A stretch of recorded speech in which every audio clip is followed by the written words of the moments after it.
Hi, I'm Billy Mitchell with FedScoop TV. Today we're here at the Lowering the Cost of Government with IT Summit 2014. This is Lieutenant Colonel Bobby Saxon, Division Chief and Program Director, G3, 5, and 7 for the Army, U.S. Army. Today we're going to talk about how your agency, the Army, is using IT to lower the cost of government.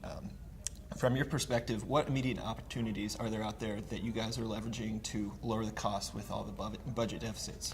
Well, first of all, Billy, thank you very much for having me today. I always welcome the opportunity to come talk about IT, especially DoD and Army IT. There are a lot of technologies, capabilities that the Army and DoD is rolling out right now that most people are already familiar with, and some of these are multiple years down the road. You can look at our data center consolidation. We're looking at trying to figure out how we can make our data centers more efficient, how we can consolidate not only the data centers but also the cost associated with those. We're investing a great deal more into the mobility side. That's a side that is evolving for us, but we believe that we're going to be able to see some real efficiencies because we're going to be able to free people from their desk. Right now, mobility to most Army people is a BlackBerry, but we'd like to see that grow as far as not only our ability to reach back into our systems, but also communicate better with the rest of our team members and to share ideas. We also, as far as the cloud, we're seeing more and more usage of the cloud within DoD and within the Army, and that's primarily expanding right now on the unclassified network, but we believe that as we continue to grow that on the classified side as well, that'll make it easier, more efficient for people to be able to get access to data. As far as evolving technologies, one of the capabilities that I'm real high on right now and that I'm seeing a growing interest in within DoD is predictive analytics. We have done a tremendous amount of work in collecting bushels of data out there. Everybody talks terabytes, petabytes, and so on out there, but we've got more data right now that we can efficiently handle. But as our big data capabilities continue to grow, now we want to take advantage of that and do advanced analytics and predictive analytics so that we can hopefully make better long-term decisions. And speaking on data, one of the big buzzwords right now is open data. Okay. Is there any way that the Army is leveraging open data to drive efficiency and kind of give back to the taxpayer? Well, we kind of work within a closed community, so it's a little different situation within the Army as opposed to within the federal government as a whole.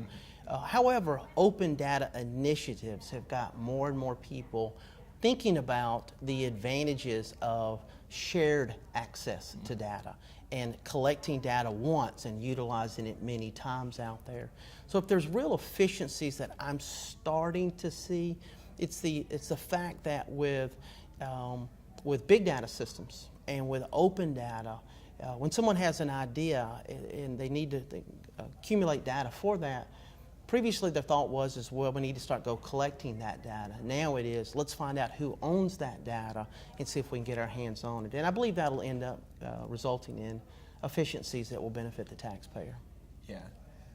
As a federal budget crisis continues to hit it home, especially in the IT community, do you think that it's causing certain agencies to go for the cheapest model around instead of going for best value? And if so, do you think there's any way that through the acquisition process they can do better at that? Well, it's not so much the agencies that are looking for the cheaper, it's the contracting mechanisms that are forcing our hands in that area. And the fact that something is cheaper doesn't necessarily mean that it is of less quality, but it at least sometimes does bring that into the discussion. We have switched from being more of a best value to a technically acceptable model.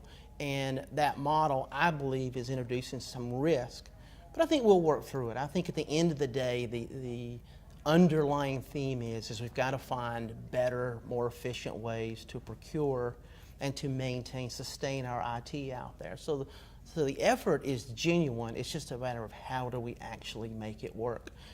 Looking down the road, I hope that as we continue to go through these different iterations of how to improve our acquisition processes, that we'll take lessons learned and best case scenarios and we'll apply those. I also would like to see us be a little bit more flexible when it comes to innovation. Right now, in the acquisition process, there's a tremendous amount of effort on past performance. And when you're talking innovation, sometimes there's just not as much past performance out there. Something as simple as a certificate of net worthiness.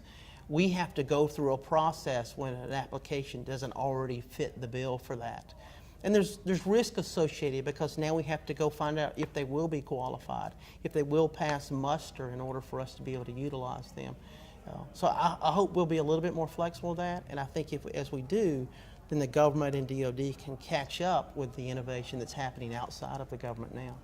Yeah. And for my final question, I'm just going to ask you to look ahead in the future a little bit, maybe 5-10 years down the road. Predict what the federal IT ecosystem is going to look like, and is it going to cost less, maybe more money to do the things we're doing today? Well, I think it would be misleading for anyone that works inside the federal government to think that federal IT is going to cost less down the road. We may utilize those IT dollars more wisely. We may utilize those to create more innovative solutions for the stakeholders, whether they be taxpayers or senior leaders like I work with. But saving money is money that can be used somewhere else. It's just like your own personal budget. If you're wasting money on gas, if you can figure out a way to save money on gas, and you could spend it somewhere else within your home, I think that's what's going to happen with federal IT. What I would like to see is that the growing number of CIOs that are real strategic thinkers, Casey Coleman, who recently left the GSA, David Bray, who's at the FCC, men and women that are thinking bigger picture, thinking innovatively, and thinking strategically in order to how do we go solve the problem? How does IT actually benefit the organization, not simply be a cost center? And as these leaders continue to come into the federal government, and they continue to be real C-level players where they're having strategic communications with the senior leaders, I think you'll see better usage of IT down the road. Yeah, absolutely. Well, Lieutenant Colonel Saxon, thanks for your time today. And I'm Billy Mitchell with FedScoop TV. Thanks for watching.